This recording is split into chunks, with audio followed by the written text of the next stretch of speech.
Hey, I got the sweetest message this morning from one of my internet friends. She had tagged me in a video showing the 2 quilts that she had made, these precious girls, using their father's clothes. He had passed away, and it was just so sweet and so precious and made me cry. So I started scrolling back through her messages because she had sent me quite a few, and one of them was about this long. And in that message, she was just thanking me because through what I've taught, she learned how to quilt. Now, she said her mother was a quilter, but she never had any interest in learning. When her mother passed away, she inherited her sewing machine. And after seeing my videos, she was convinced that she might be able to do what I do. So she bought my ebook and she got some clothes to practice on.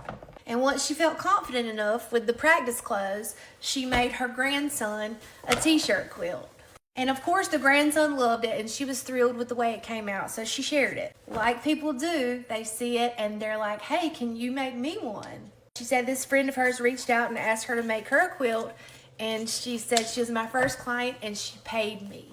And since then, she's made a few more. She told me she's a retired school teacher, and because of this, she now has like a meaningful hobby and also a cool little side hustle.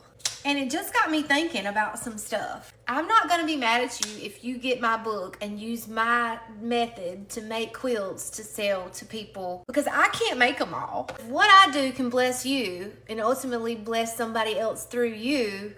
I feel like that I'm using the gifts that God gave me all the way around. And why would I hold on to something so tightly that God gave to me? I know some of y'all have reached out to me and you want to do this, and maybe you haven't yet because you're nervous or scared or don't know what people are going to think or don't think you're going to be good at it. But I'm just here to tell you, God ain't going to bless what you refuse to start.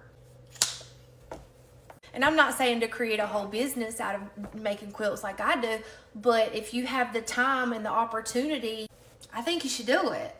I was reading in the Bible the other day about the story of Paul. What if Ananias, who is the one that God called to go lay hands on Saul, who was Paul, what if he had not listened? What if he had said no because I'm scared and not gone? Then we wouldn't have had the Apostle Paul. Half the New Testament is written by the Apostle Paul, right? Not to say this is anything like that. I'm just referencing what I read lately in this. And maybe it's not making quilts. Maybe it's being a photographer or planning trips to Disney World. As I pull this from the pile, you never know until you try. And this has got me thinking about that saying, you shoot for the moon, and even if you miss, you'll land amongst the stars. You're gonna miss 100% of the shots you don't take. Just full of them today.